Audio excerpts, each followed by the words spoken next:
This is the Garden of English. I'm Tim Freitas, and today we are going to engage with argument in the classroom, trying to lay the foundations for something more as we build this particular video series. So stick around.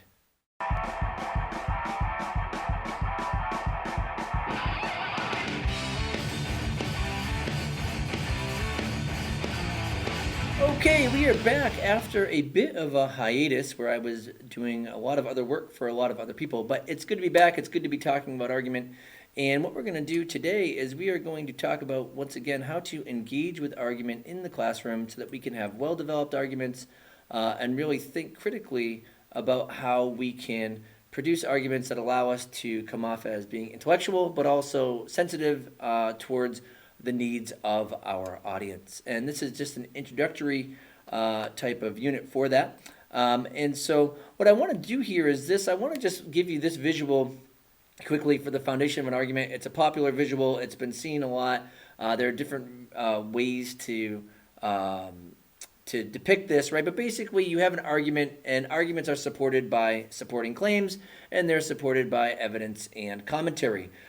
Some people like to use Tolman language, which would be warrants. So the way that the evidence connects to the argument itself is this kind of implied understanding, which is known as a warrant. But that type of language, it doesn't really matter. Tolman is a way to break down an argument. It's not actually an argument structure where you actually see an argument presented that way. So we're just going to kind of leave that out of there. I just put a little warrant there just in case you're familiar with that type of language. It's here.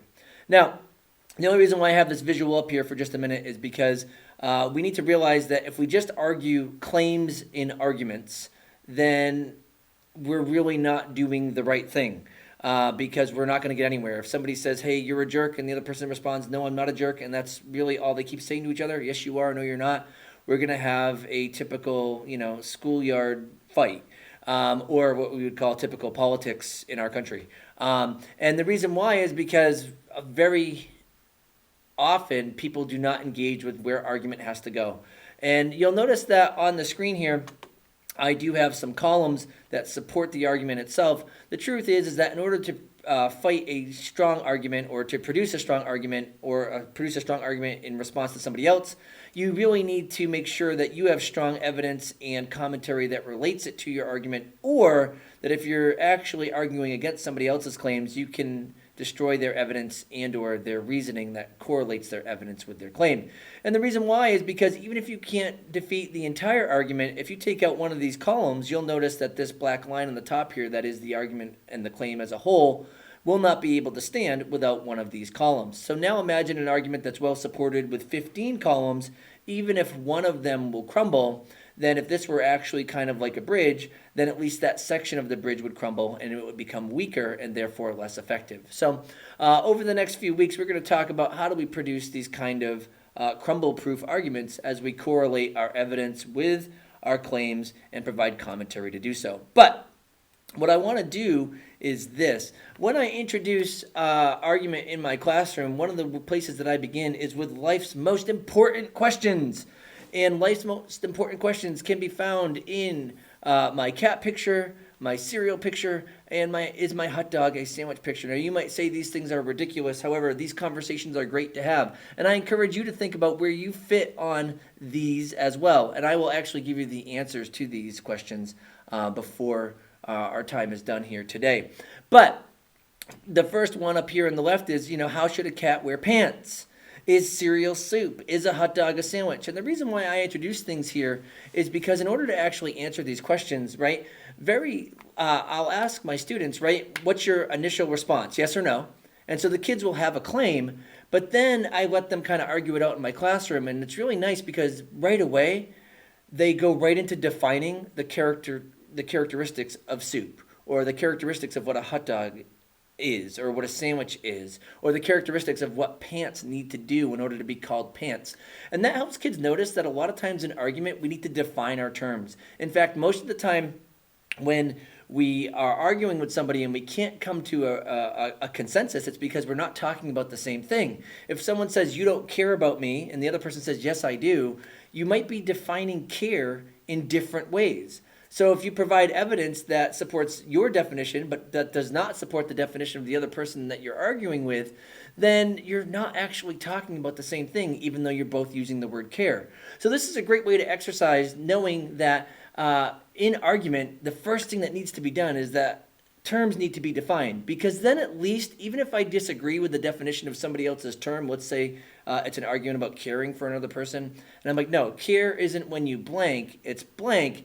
If that other person can at least articulate for me what his or her definition of care is, I can at least say, okay, from your perspective and your definition of what care is, it is reasonable that you feel the way that you do. However, now I'm going to try to convince you that my definition for care is the more appropriate definition. And you can do this with anything.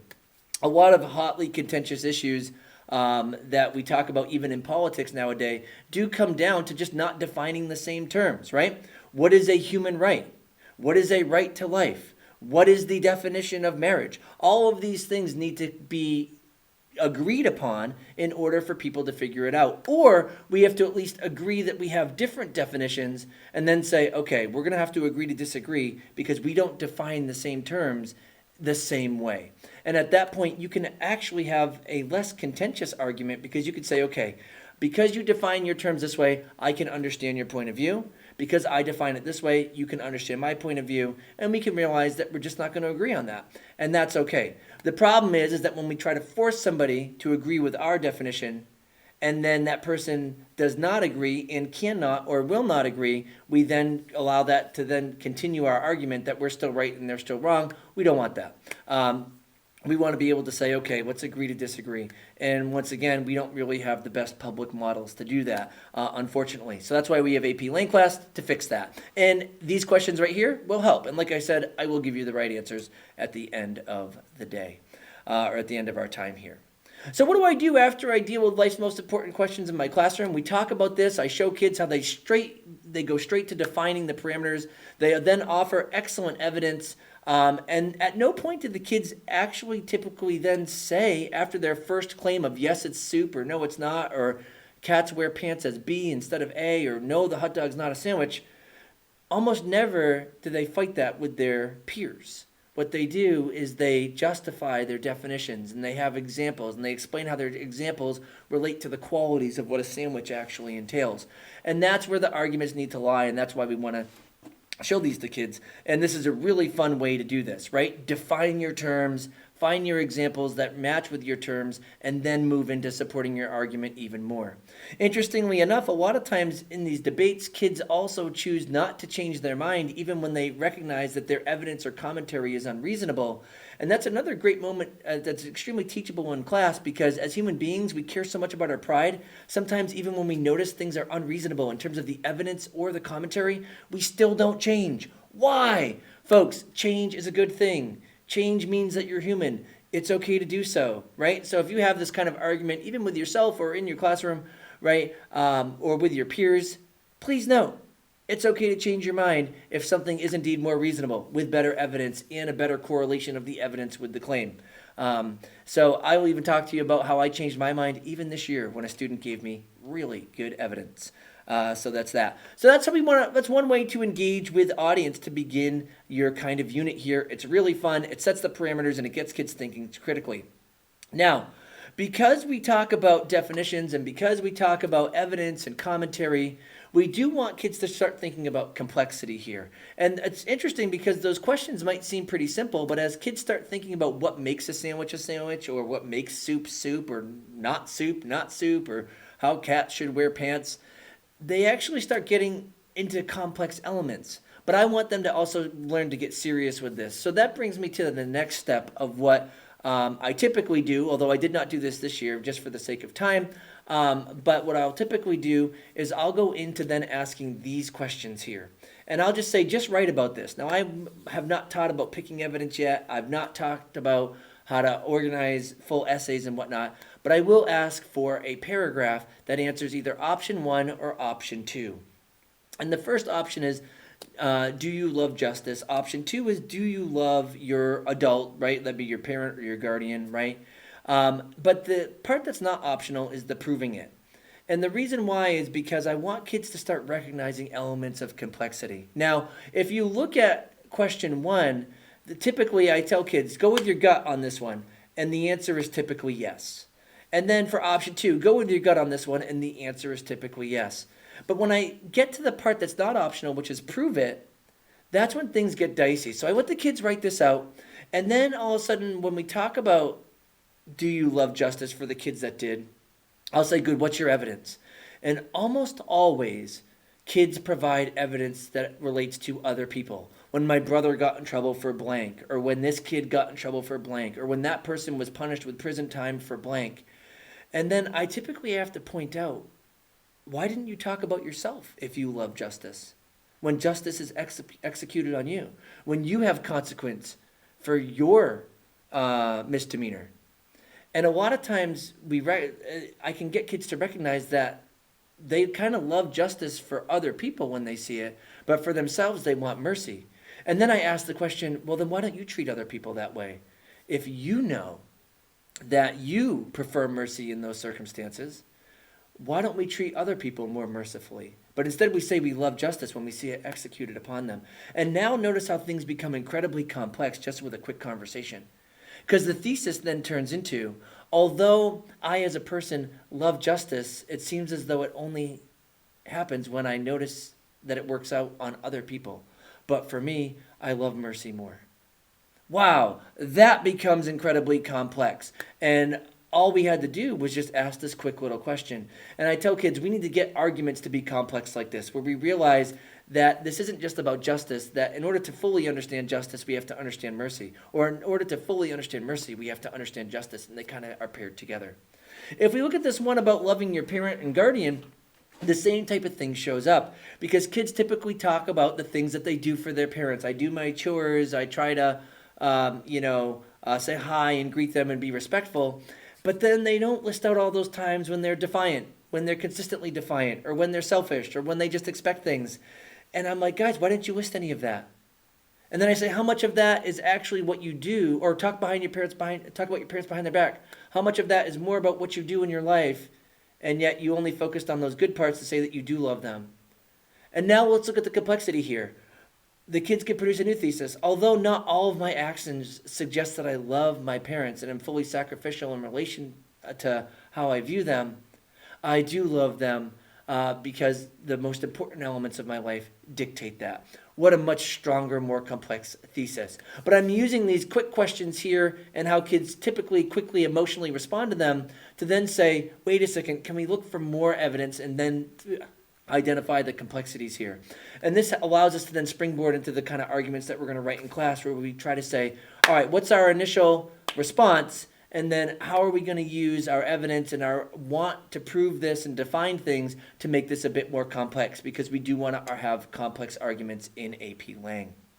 Now, I did say that I would give you the answers to those ridiculous questions that we began with, and I'd like to point out that A is how a cat should wear pants. Now, I once asked a student, I said, because the student was like, no, that's ridiculous. We cannot have a cat wear pants as B because, pants are meant to cover legs.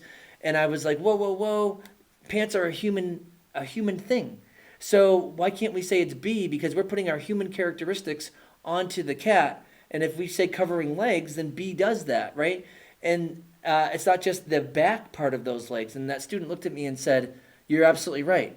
Pants are a human thing. So we're going to take all human characteristics with it, and it's going to be A. Now, I've never once thought that the way cats should wear pants is B. I was just trying to play devil's advocate here, and that student torched me. Now, the student did not change my mind. However, I did have a student change my mind about the soup. I used to argue that cereal was soup. It is no longer the case, particularly because this year I had a student, right, as we were arguing it in class and really getting into it, she said, I need to make a point with some evidence. If I had a bowl of soup and I took out the broth, it would no longer be soup. It would actually be a mix of noodles, vegetables, and meat. And that's what everybody would call it. However, if you took out the milk from a bowl of cereal, you would still call it cereal. And therefore, cereal can't be soup, right? The evidence blew my mind away. The commentary was perfect, and I was like, yes, from now on, I am a not super. And a hot dog, of course, is a sandwich. And the best evidence that I got from this was from a custodian in my school, and she said it has to be a sandwich, because the only reason why it wouldn't be considered one is because the bun is connected, as if it's some sort of modified taco. But it's not, right? Because when you go to Subway and the bread is connected because they don't cut all the way through, you still call that a sandwich. So if you're willing to call that a sandwich because the bread is connected, then why wouldn't you actually also call a hot dog a sandwich because the bread is connected? And I was like completely reasonable, although I already agreed with her. And sure enough, a hot dog is indeed a sandwich. So I hope that these ridiculous ways of accessing argument actually come off as a little bit fun, but what I also care is that they can help you springboard into understanding that arguments need to be complex, and these are quick, fun ways to do so as we then move into creating those engaging, complex arguments that we want kids to actually write, or if you're a student that you want to actually write. So I do thank you for your time. As always, if this was helpful for you, I'm going to ask that you click like and subscribe. Please remember you can support the Garden of English in many ways. You can buy some Garden of English merch. You can just like us on Facebook. You can follow us on Instagram. And also, you can just share the videos as well. So please continue to support the Garden of English. I really appreciate your time tuning in. And we'll be back probably by the end of the week, and we'll start talking about breaking down argument prompts. And we've got a couple excellent guests coming in to actually help with this over the next few weeks as we deal with this kind of argument production. So I hope you all have a great day, and we'll see you next time.